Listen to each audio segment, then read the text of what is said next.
How many times have you heard the words of Psalm 23? You may have memorized it in Sunday school, whispered it in the middle of the night, when the fear was real and the silence even louder. You've seen it printed on walls, stitched into pillows, repeated in times of pain. The Lord is my shepherd. Those words are familiar, safe. But are they understood? Because Psalm 23 is more than a poetic comfort. It's more than background noise for sorrow or a sentimental verse printed on a wall. It's a battle cry, a roadmap, a revelation. And David, he didn't write this from a palace. He didn't write it to soothe others. He didn't just write about a shepherd. He was one. He knew what it meant to fight off wolves, to walk through dark valleys with nothing but a sling in his hand and faith in his heart. That's why every word bleeds with meaning. He wrote it from the raw, bloodied pages of his own survival story. This is not a lullaby, it's a testimony. And centuries later, Jesus, the Good Shepherd, would echo these words not with a harp, but with his own life. And suddenly Psalm 23 wasn't just David's story, it became ours. And maybe that's why you're here.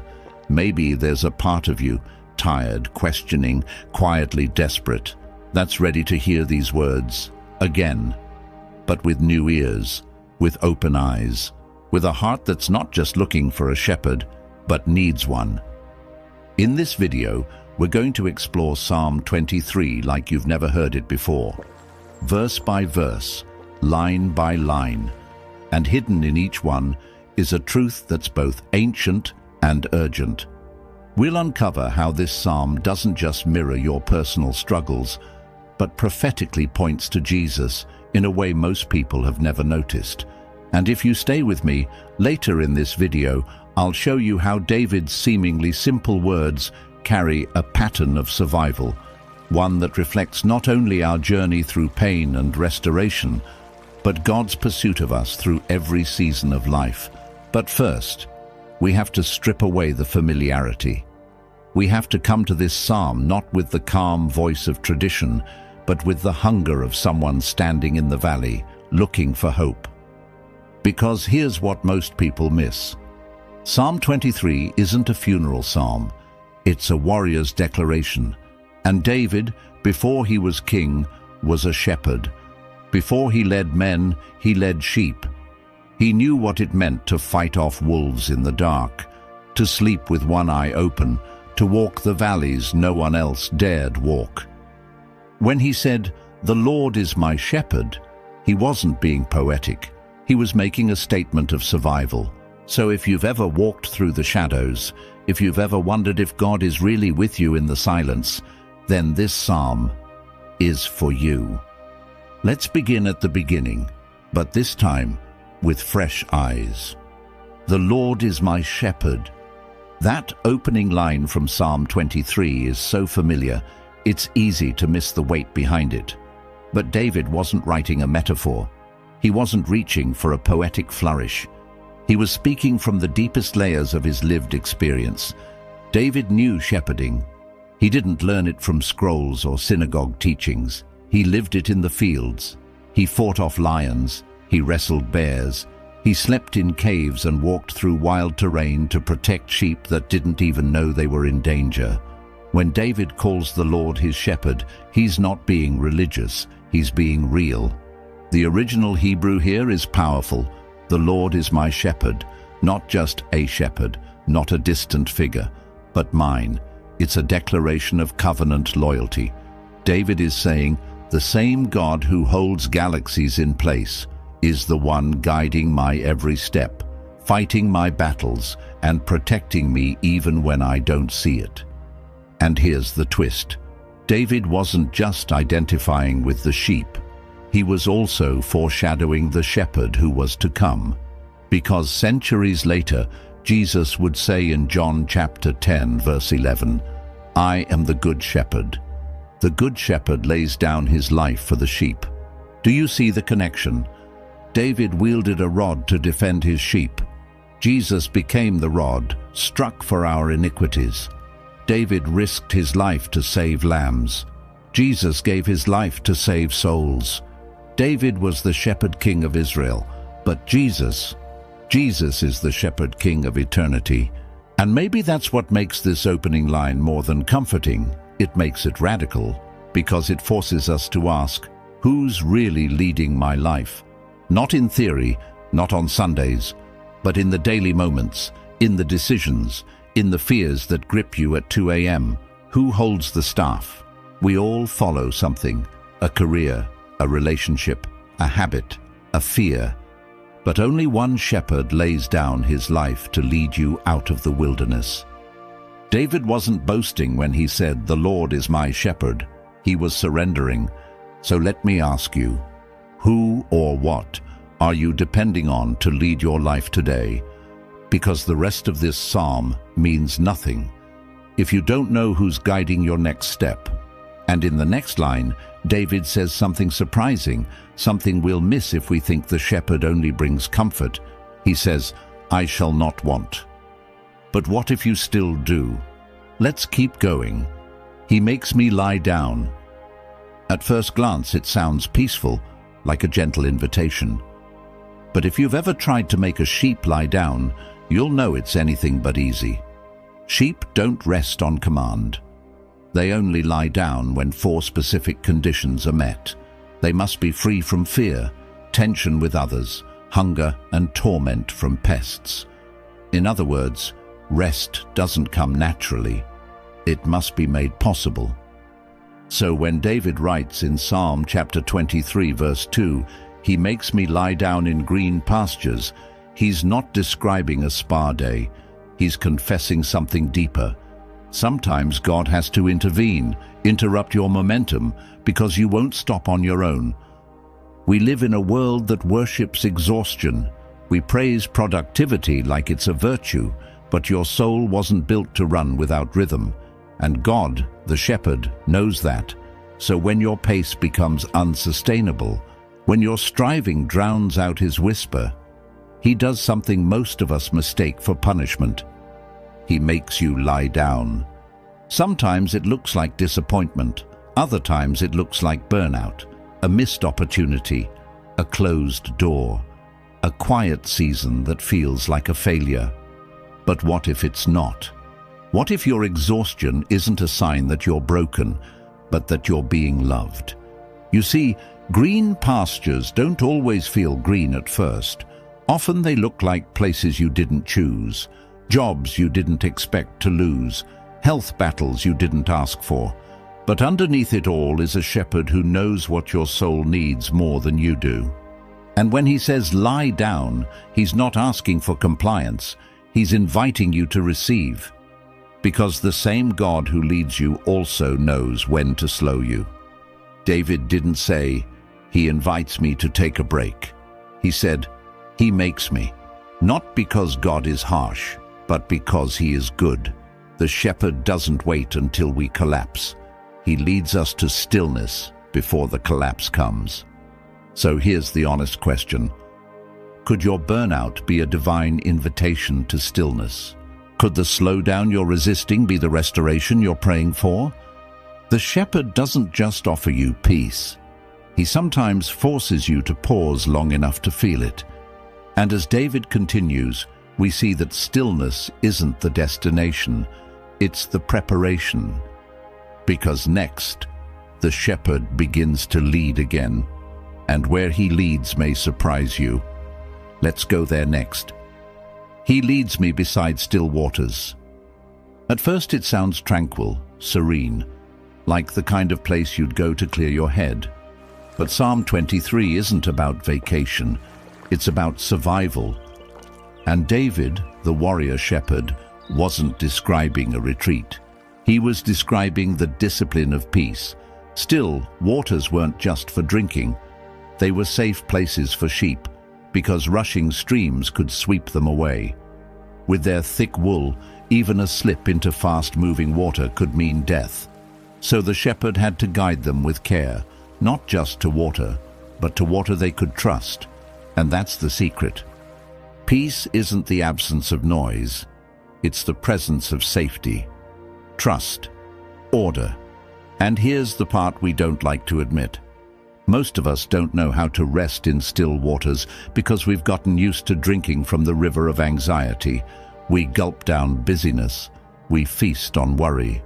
We scroll through the chaos, sip stress like morning coffee, and call it normal. But what if Jesus is offering something entirely different? Do you remember the woman at the well? In John chapter 4, she came for physical water, but Jesus offered something more. He said, "Whoever drinks of the water that I will give him will never be thirsty again." She was searching for relief. He gave her a new reality. That's what the shepherd does.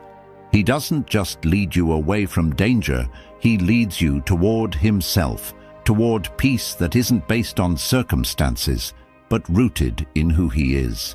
Because true peace isn't a place, it's a person. It's not found in a calendar with empty squares. It's not hiding in a quiet cabin in the woods. It's found in the presence of the shepherd who knows exactly what your soul is craving. David had seen both kinds of waters. He'd wandered beside chaos. He'd fled for his life. He'd battled in caves and cried in silence. But he had also learned this: the Lord doesn't just calm the water, he calms the heart. So maybe what you need right now isn't a change in your schedule, but a return to stillness. A stillness that isn't forced, but led. A peace that flows not from performance, but from presence. And just when you think that peace is the goal, David reveals something more. Because after stillness comes something unexpected. A restoration. Let's explore what that truly means. Next. He restores my soul. It sounds gentle, doesn't it?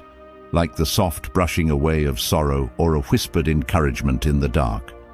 But when David wrote these words in Psalm chapter 23, verse 3, he wasn't talking about mere comfort. He was talking about rescue.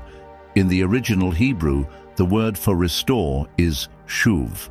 It means to return, to bring back, to turn around. And this wasn't abstract theology to David. He knew what it meant to fall and to be brought back. There's a haunting image in ancient shepherding, something only those who've tended real sheep understand. It's called a cast sheep.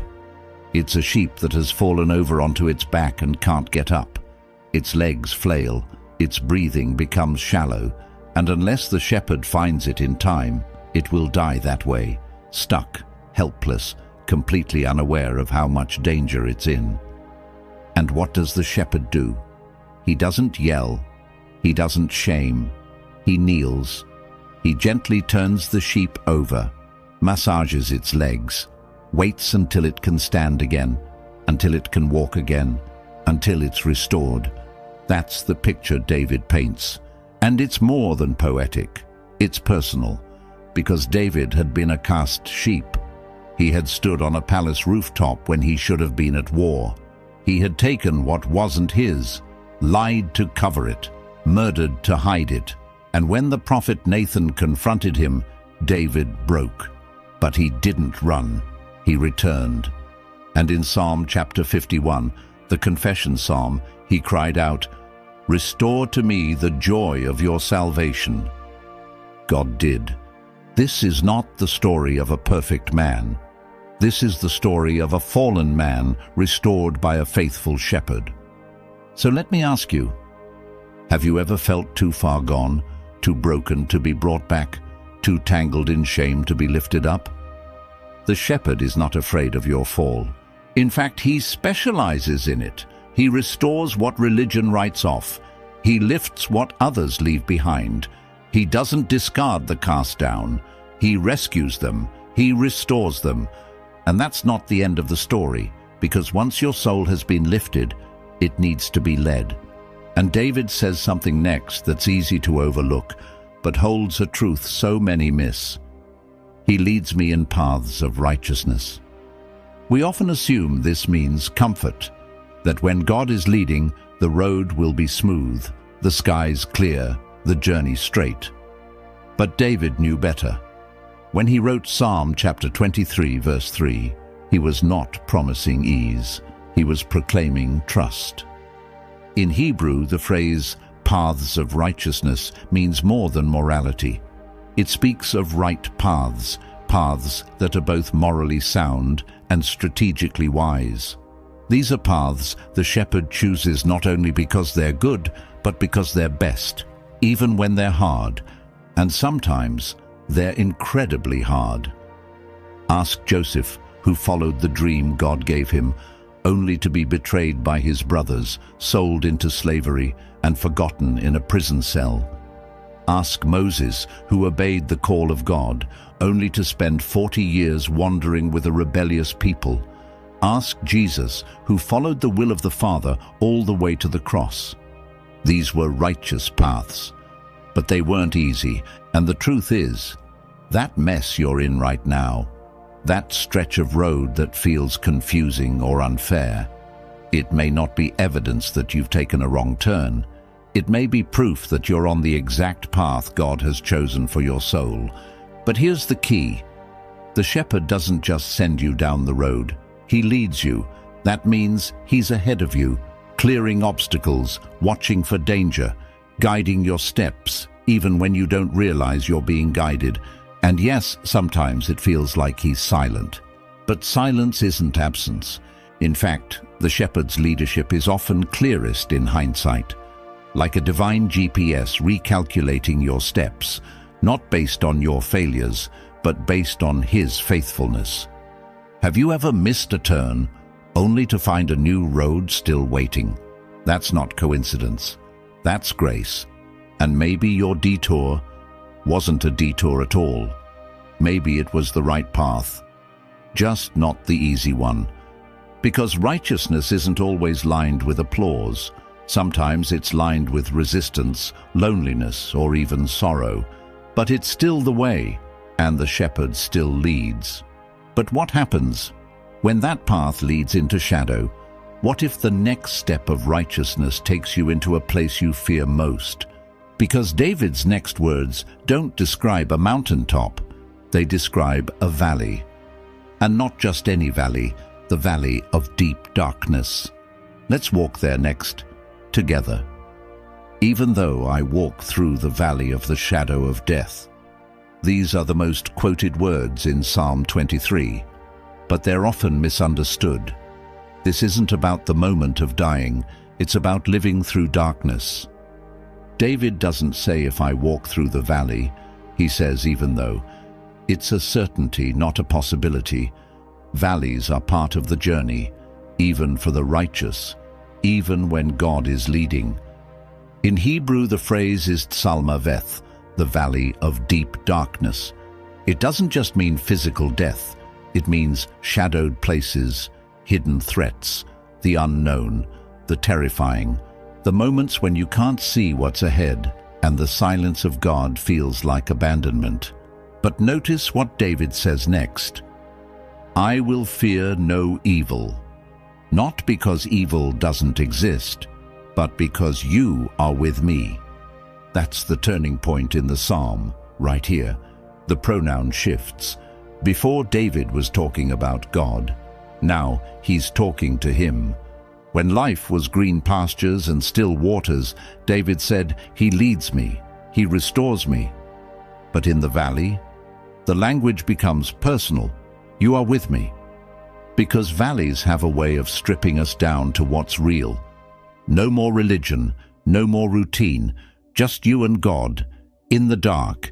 And that's when you discover something that sermons can't teach and comfort can't fake. The shepherd doesn't avoid the valley. He walks through it, with you. Do you remember Gethsemane, when Jesus cried out in agony, sweating drops of blood? He too walked through the valley, not just beside us, but ahead of us. He descended into our darkest shadows so we'd never have to walk them alone. And here's the hidden hope in the verse. It's a shadow, which means there must be light nearby. Shadows only exist when light is present, and the presence of that shadow may terrify you, but it's also proof that the shepherd is near. So if you're in that place today, the place of questions, of uncertainty, of dread, you are not abandoned. You're accompanied. The valley is not your enemy. It's your classroom. It's where theology becomes intimacy, where fear becomes faith. But the shepherd doesn't stop there. Because in the next line, David doesn't speak about walking anymore. He talks about fighting. And the shepherd? He's not just guiding now. He's defending. Let's look at that. Your rod and your staff, they comfort me. It's one of the most surprising lines in Psalm chapter 23, verse 4. Comfort. From a rod, from a staff. These aren't soft tools. They're instruments of action, of defense, discipline, and authority. David would know.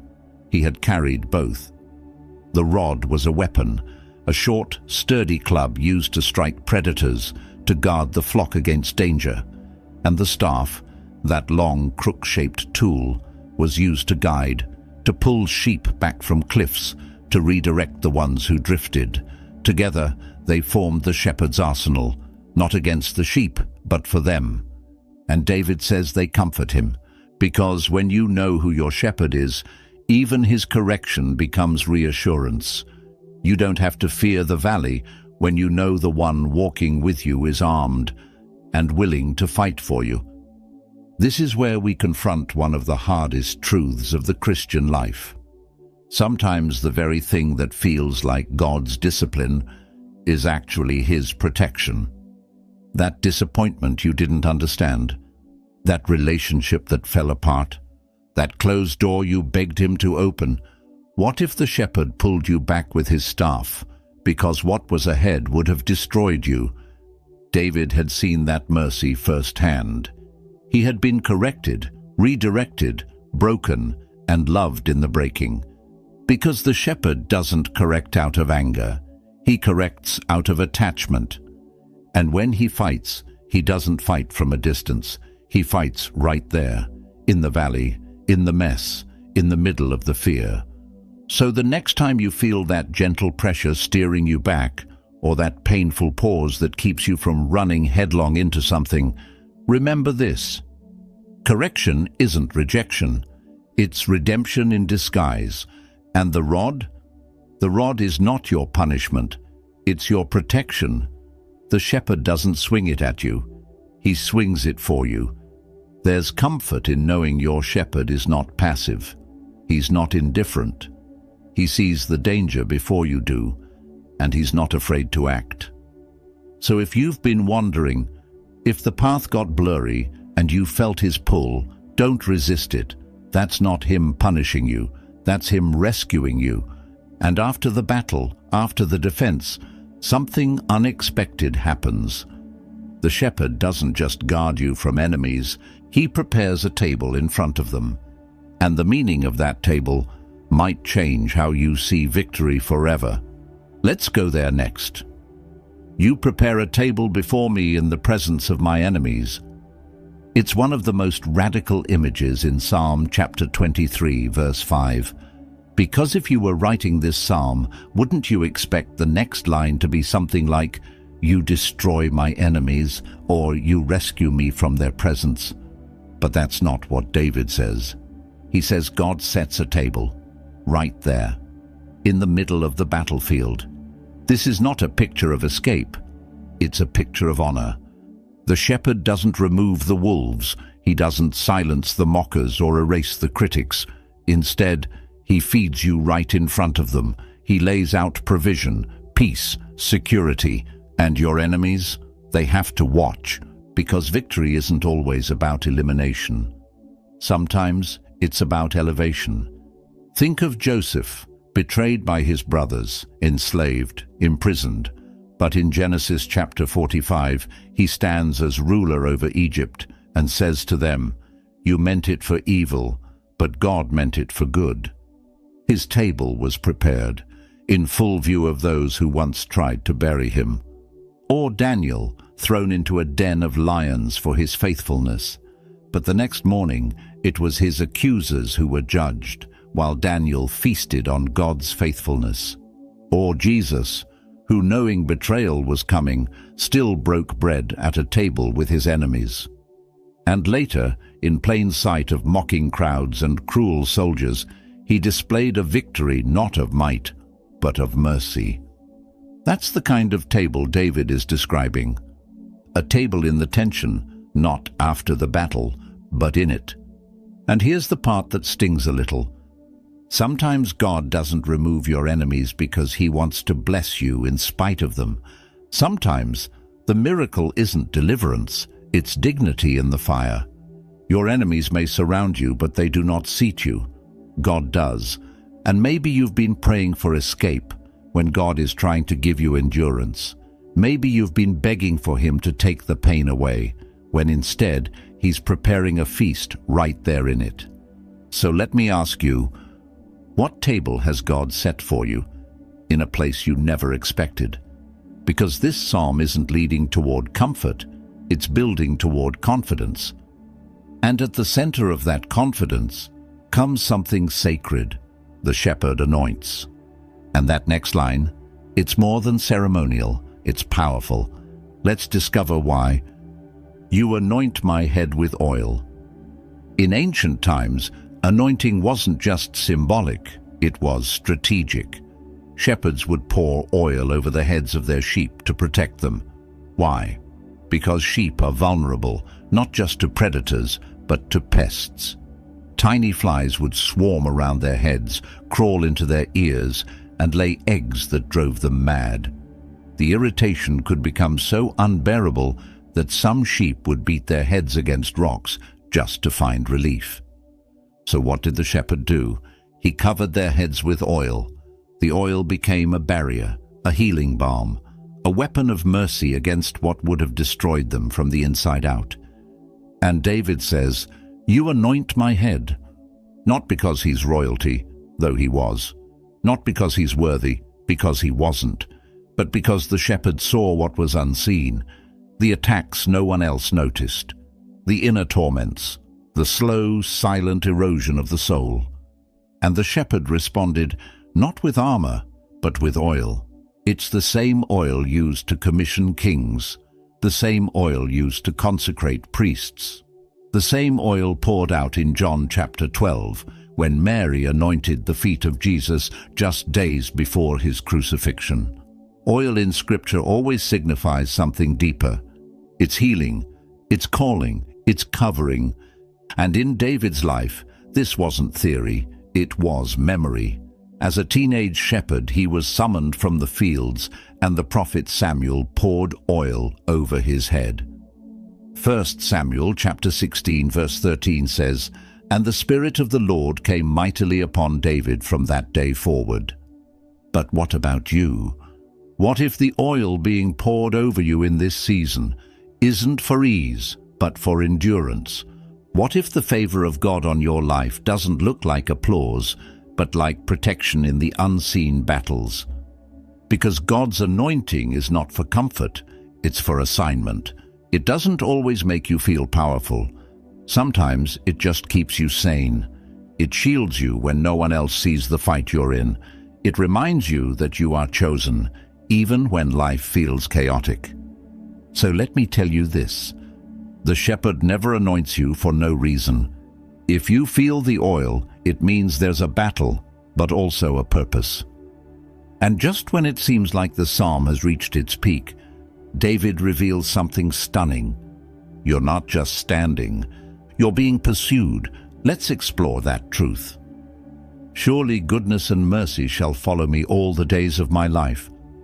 Most of us read that line from Psalm chapter 23 verse 6 as a soft conclusion, like a gentle breeze after a storm. But that's not what David is saying. This is not passive poetry, it's a pursuit. The Hebrew word for follow is radaf. It doesn't mean to trail behind politely, it means to pursue, to chase, to hunt down with intensity. And what is chasing you? Not judgment, not shame, not punishment, but goodness and mercy. That changes everything.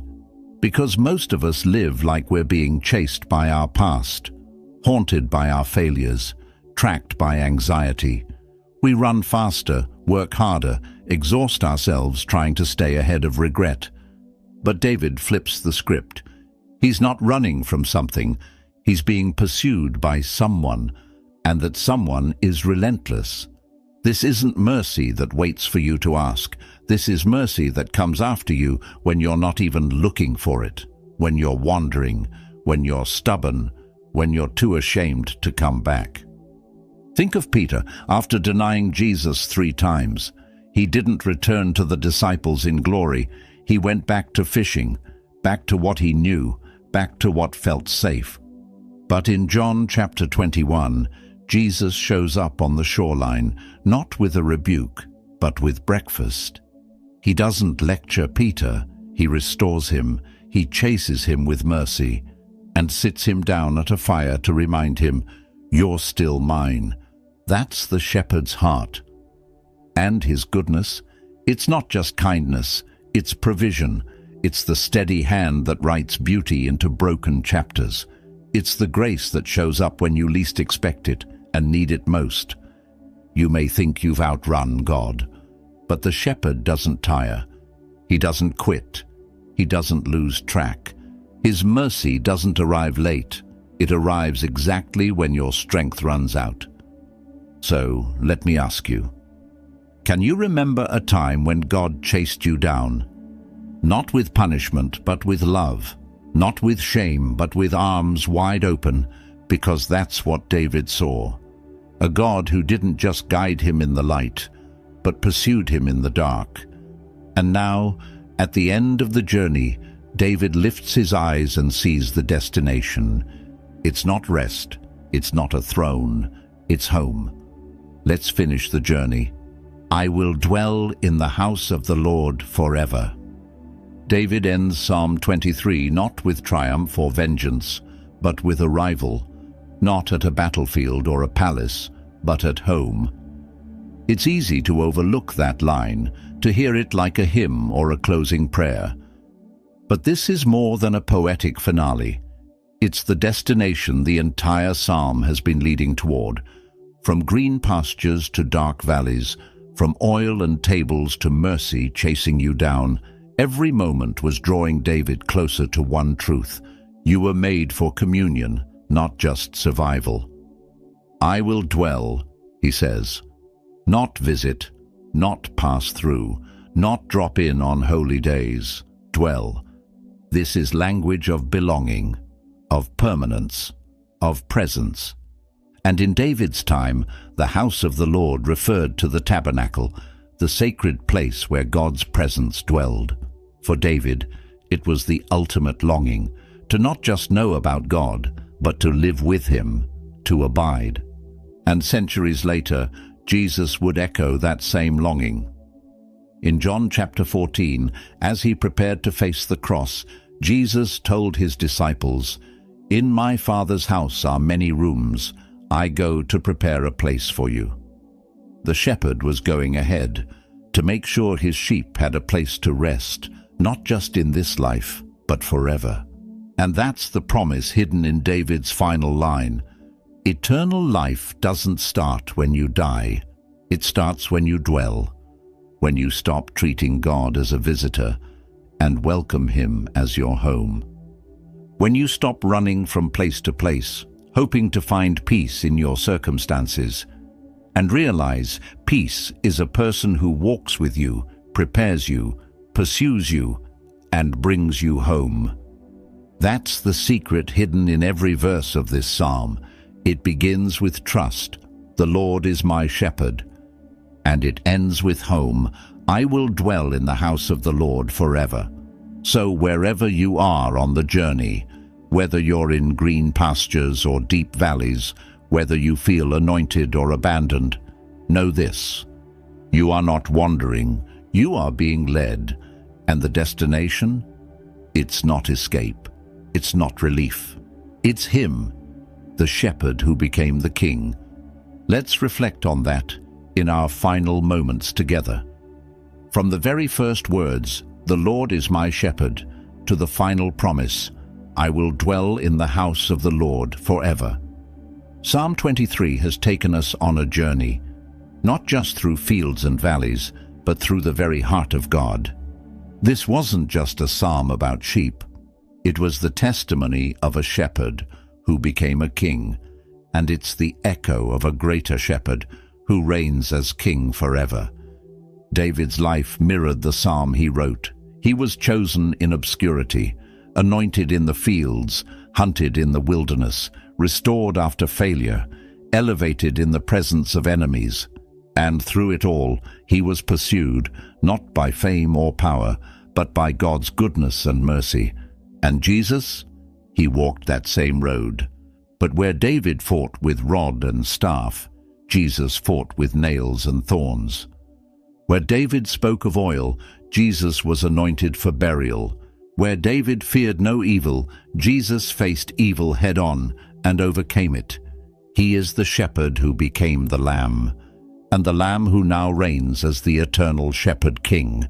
So if you've ever wondered whether Psalm 23 still speaks, it does. It speaks to the weary, you are not alone. It speaks to the wandering, you are being led. It speaks to the wounded, you are being restored. And it speaks to you, wherever you are, saying, you are not forgotten. Because this isn't just David's story, it's yours. The shepherd has walked every path you're on, and his voice still calls your name. So now, if this psalm means more to you than it ever has, share it with someone who needs a shepherd. And in the comments, tell me, what verse from this psalm speaks to you the loudest today? Because your story might be the encouragement someone else is waiting for. Let's keep walking. Let's keep trusting. And let's never forget, the shepherd never left. He's just getting you home.